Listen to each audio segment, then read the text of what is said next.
ये बाबा साहब की आशीर्वाद है, उनके लिए तो खाना भी भूखा भी रह सकते हैं, खाना भी खा सकते हैं। बाबा साहब जिन्होंने हमें प्रेरणा दी है पढ़ाई लिखाई की, उनके लिए आते हैं हम। भीमराव अंबेडकर सब दलितों के भगवान, उनके द्वारा ही मिला सत्य असत्य का ज्ञान। सत्य असत्य का ज्ञान वही है मार्गदाता, और उनको शीश झुकाए गीत में उन्हीं के गाता। वो नहीं होते तो हम नहीं आ सकते थे, कौन जानता था हमको। बाबा साहब हैं तो हम जिंदा हैं। का बहुत ही काला दिवस है जो बाबा साहब हमारे बीच में चले गए, इसलिए हम बाबा साहब की श्रद्धांजलि देने के लिए मथुरा से यहाँ तक आए हैं। हिंदू राष्ट्र दलितों के लिए सही नहीं है, क्योंकि बहुजन राष्ट्र उसमें भी जो है भगवान गौतम बुद्ध के जो विचार हैं, जो सम्राट अशोक के थे, उनको हम चाहते हैं। तो हमको हिंदू राष्ट्र नहीं चाहिए, हमको केवल बौद्ध राष्ट्र चाहिए या बहुजन राष्ट्र चाहिए, जिसमें सब समान रहते हैं। बहुत रैलियां आपने अपनी ज़िंदगी में देखी होगी अलग अलग पार्टियों की, सपा हो, कांग्रेस हो, भाजपा हो, आम आदमी पार्टी हो, जेडीयू हो, आरजेडी हो। लेकिन ये जो तस्वीर है शायद आपने सिर्फ बसपा की रैली में या बसपा की सभा में आपने देखी होगी। यहाँ पर लोग आए हैं क्या लेकर के? मिर्च है, पराठा है, सब्जी है, मतलब अपना खाना पानी साथ लेकर के आए हुए हैं। इन लोगों से बात कर, सरदार जी भी हैं। कहाँ से आए हैं चाचा आप? मथुरा से, यूपी से मथुरा से। ये खाना पीना सब कुछ लेकर आए हैं, खाना पानी है आपके पास? ये बाबा साहब की आशीर्वाद है, उनके लिए तो खाना भी भूखा भी रह सकते हैं, खाना भी खा सकते हैं। तो लेकिन समय पर आने के लिए सुबह बहुत जल्दी चले हैं और अपना खाना भी साथ लेके आए हैं। लखनऊ भी गए थे आप? हाँ, लखनऊ भी गए थे। खाना पानी लेकर? हाँ, खाना पाना लेके के। क्या आप लोगों को उम्मीद नहीं रहती कि बसपा के प्रोग्राम में चलेंगे, वहाँ पर खाना पानी सब कुछ मिलेगा आप लोगों को? नहीं नहीं नहीं, कभी नहीं। क्यों? हम किसी के भरोसे नहीं आते हैं, अपने भरोसे ही आते हैं। अपनी गाड़ी से आते हैं, अपने ही वाहन से आते हैं, अपने ही आपे में आते हैं। बस कोई आए ना आए संग। फंड वंड मिलता है, पैसों से नहीं मिलता नहीं, कुछ नहीं, कुछ नहीं। अपने पैसे से, अपने पैसे से आते हैं। है? दीवानगी क्यों? दीवानगी इसलिए है कि हमारी बाबा साहब जिन्होंने हमें प्रेरणा दी है पढ़ाई लिखाई की, उनके लिए आते हैं हम। आप बताइए, घर से कब निकले थे चाचा? भीमराव अंबेडकर सब दलितों के भगवान, उनके द्वारा ही मिला सत्य असत्य का ज्ञान। सत्य असत्य का ज्ञान वही है मार्गदाता, और उनको शीश झुकाए गीत में उन्हीं के गाता। कह प्रेमी कबीराय भीमते जनहितकारी, और दे गए सच्चा ज्ञान खोलकर बुद्ध पिटारी। जिसने शिक्षा का ज्ञान दिया है वो, उसके लिए हम इतना भी नहीं कर सकते हैं। और शिक्षा ही माध्यम है हमारा, और बिना शिक्षा कुछ नहीं हो सकता है। मथुरा से आए हुए हैं। इसमें क्या क्या है? इसमें ये हमारा खाने का ये हरी मिर्च है, है, पराठा, पराठा है। ये भी बाबा का दिया हुआ ही है, अपना कुछ नहीं है। बाबा ने हमको क्या क्या नहीं दिया है। इस ठंड में कहाँ आ गए? कितनी उम्र है आपकी? हाँ, मेरी उम्र है 65 साल। 65 साल की उम्र में आप यहाँ पर आए, घर पर रहते हैं, पोती पोता होंगे, नाती नतनी होंगी। आदि सब संगा है। ये उन्हीं की तो देन है यहाँ पर आने का कारण। वो नहीं होते तो हम नहीं आ सकते थे, कौन जानता था हमको। बाबा साहब हैं तो हम जिंदा हैं। बाबा साहब ने कहा था कि शिक्षा वह शेरनी का दूध है जो पिएगा शेर की तरह दहाड़ेगा। तो बाबा ने हमको शिक्षा दी है, और शिक्षा के माध्यम से हम उनके बताए हुए मार्ग पर चलते हैं। हम उनके एक दिन आए हैं तो उन्होंने पूरी ज़िंदगी निकाली। कितना पराठा लेकर आए हैं? हम सभी के लिए लेके आए हैं, सभी के लिए आए। हम 5, 6, 8 आदमी आए, सभी के लिए लेकर के आए। कैसे आए, किस चीज़ से? एक गाड़ी करके लाए अपने किराए पे? अपने निजी भाड़े से। क्या काम करते हैं आप? मजदूरी करते हैं। तो आज का जो भी पैसा मिलना था वो तो ख़त्म हो गया। ख़त्म नहीं हुआ है। बाबा ने जो हमको दिया है वो कभी नहीं मिलेगा। बाबा साहब के नाम की वजह तो आई। देन है भाई। बाबा साहब के नाम की, जब बाबा साहब ने जब 4-4 बच्चे कुर्बान कर दिए, तो हम एक दिन के मजदूर छोड़ दें तो क्या दिक्कत है। इसलिए आज बाबा साहब का बहुत ही काला दिवस है जो बाबा साहब हमारे बीच में चले गए, इसलिए हम बाबा साहब की श्रद्धांजलि देने के लिए मथुरा से यहाँ तक आए हैं।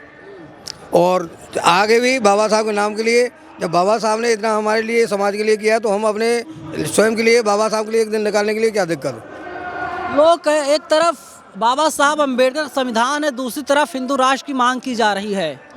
क्या सोचते हैं आप हिंदू राष्ट्र पे? हिंदू राष्ट्र दलितों के लिए सही नहीं है, क्योंकि हिंदू के जब हिंदुओं का साम्राज्य था यहाँ पर तो दलितों को, बहन बेटियों को, उनके आंचलों को काट दिया जाता था, दलितों को सरेआम अग्नि में डाल दिया जाता था, उनको मकान बनाने का अधिकार नहीं था। तो दलितों को हिंदू राष्ट्र से फायदा नहीं, दलितों को तो बौद्ध राष्ट्र से फायदा है।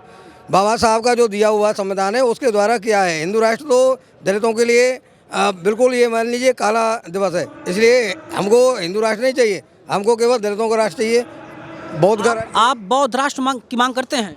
जी, हम तो ये कर देंगे, बहुजन राष्ट्र होना चाहिए। बौद्ध या बहुजन राष्ट्र? बहुजन राष्ट्र उसमें भी जो है भगवान गौतम बुद्ध के जो विचार हैं, जो सम्राट अशोक के थे, उनको हम चाहते हैं। जो बौद्ध का यहाँ सम्राट था, सोने की चिड़िया था भारत, उसी राज्य को हम लाना चाहते हैं। इसीलिए बाबा साहब के मिशन के लिए जी जान से लगे हुए हैं और आशा करते हैं कि आगे आने वाली पीढ़ी भी बाबा साहब को याद करें। राष्ट्र लोग क्या कहेंगे आप? हिंदू राष्ट्र तो बेहतर बताया जा रहा है धीरेन्द्र शास्त्री के द्वारा। नहीं, हिंदू तो कोई शब्द ही नहीं है। आप जो है पत्रकार हैं, आप तो जानते हैं हिंदू कोई शब्द नहीं। हिंदू तो गाली थी, लेकिन इन लोगों ने गाली को अब स्वीकार कर लिया। इसलिए हम हिंदू का तो मानते नहीं। हिंदू तो गाली है, काफर इन्होंने मुसलमानों ने द्वारा दी हुई गाली है। लेकिन हिंदू जो सनातनी धर्म अपनाते हैं उन लोगों ने हिंदुओं को जो है अपने जीवन में अपना लिया। लेकिन कोई ब्राह्मण जो होता है ना, वो हिंदू नहीं कहला सकता। वो जानता है कि हिंदू तो गाली है। हम क्यों, तो वो कभी कभी सनातनी बनते हैं, कभी वैदिक बनते हैं, कभी कुछ बनते हैं, तरह तरह के नामों करते हैं। तो हमको हिंदू राष्ट्र नहीं चाहिए, हमको केवल बौद्ध राष्ट्र चाहिए या बहुजन राष्ट्र चाहिए, जिसमें सब समान रहते हैं। संत गुरु रविदास जी ने कहा चाहिए ऐसा चाहूँ देश में जिसमें सबको मिले अन्न, और दलित और सम रहे प्रसन्न, यानी सब लोग खुश रहने चाहिए, सबको अन्न मिलना चाहिए। ऐसा हम जो राष्ट्र चाहते हैं, और वो केवल बहुजन राष्ट्र से ही संभावना है। और सम्राट अशोक जी ने जब उनका साम्राज्य था तो उन्होंने जो बताया उनका राज्य था, उसमें सब लोग समान थे। आप ये चाहते हैं डॉक्टर अंबेडकर के सपनों का भारत बने, सम्राट अशोक के सपनों का भारत बने? जी, हम चाहते हैं कि सम्राट अशोक जी का भारत बने, और जो बाबा साहब ने संविधान दिया वो संविधान के अनुरूप ही हम लोगों को जो है चलना चाहिए। और इसीलिए हम बाबा साहब के सच्चे अनुयायी हैं। तो बाबा साहब के यहाँ श्रद्धांजलि देने के लिए यहाँ से मथुरा से यहाँ तक आए हैं। आप क्या चाहते हैं? हिंदू राष्ट्र में क्या सोचते हैं आप? हिंदू राष्ट्र कभी नहीं बन सकता है। वहाँ पर क्या था पहले, बहन बेटियों को जो सजा मिलती थी, अब कोई नहीं राजी होगा, बनना ही नहीं, कोई नहीं चाहेगा इसको, न बन सकता है। 27 का चुनाव बहुत करीब है, 2025 खत्म होने को है। 27 में क्या देखते हैं, कौन आएगा? चंद्रशेखर आज़ाद अलग दावा ठोक रहे हैं कि मैं उत्तर प्रदेश का मुख्यमंत्री बनूंगा, मुसलमानों को एकजुट अब कर रहे हैं।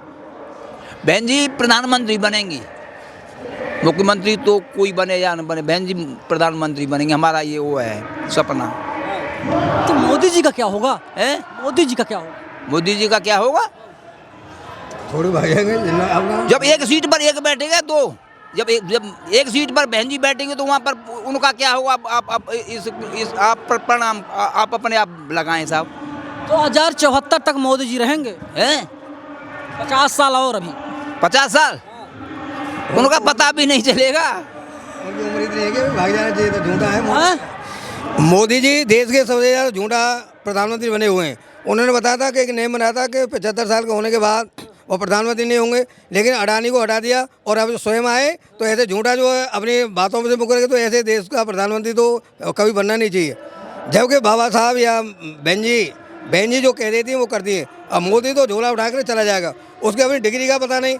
जो कि ये बताते हैं बच्चे जो हाई स्कूल में जब चुनाव आयोग होता है तो उसमें अपनी टीसी लगाते हैं, मार्कशीट लगाते हैं, और मार्कशीटों में अपने उसके प्रमाण देते हैं, लेकिन वो आज तक प्रमाण नहीं दे रहे। वो कहता है कि मैं MA किया हुआ हूँ, और उसके पता नहीं वो 8 पास है, 10 पास है, उसे यहाँ तक डिग्री नहीं दे सकता। ऐसे प्रधानमंत्री कौन दोबारा स्वीकार करेगा? तो आप इनकी बातों से सहमत हैं कि मायावती जो हैं 2029 में प्राइम मिनिस्टर बनेंगी? हाँ, इनकी बात में बिल्कुल सहमत है। आगे वाले भविष्य में बहन जी प्रधानमंत्री बनेंगे।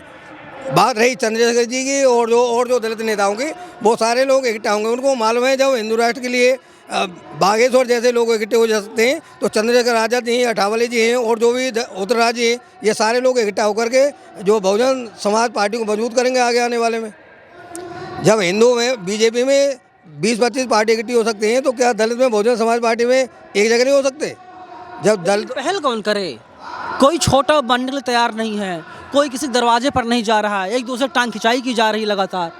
पहले आपने स्वयं करेंगे, जब दलितों पर अत्याचार होंगे तो स्वयं करेंगे। जब SC एक्ट अभी अप्रैल में जो किया गया था आंदोलन, उसमें पहल करने की किसी को आवश्यकता नहीं, सारे लोग दलित इकट्ठे हो गए। ऐसे ही ये सारे लोग इकट्ठे हो जाएंगे। जब दलितों में ज़्यादा अत्याचार होंगे, बाबा साहब की मूर्तियों को जगह जगह तोड़ा जाएगा, तो इनमें प्रेरणा आएगी कि हमको क्यों ना इकट्ठे हो जाएं। जब सवर्ण लोग इकट्ठे हो सकते हैं तो ये दलित नेता क्यों नहीं इकट्ठे हो सकते। तो आगे आने वाले समय में भाई चंद्रशेखर आज़ाद जी और अठावले, उदयराज, ये सारे दलित नेता हैं, वो बहन जी के नेतृत्व में आगे काम करेंगे और बहन जी को प्रधानमंत्री बनाएंगे। गद्दी कौन छोड़ेगा? गद्दी सब छोड़ देते। देखिए अठावले जी, आठवले जी मंत्री बने हुए हैं केंद्र में। अठावले मंत्री बने हुए हैं, लेकिन आपने देखा होगा टीवी पर उनका सामान जो घर से बाहर निकाल के फेंक दिया गया। उनको महसूस हुआ कि मंत्री हूँ। उत्तराज को अभी उसके घर से सामान को उठा करके बाहर फेंक दिया गया।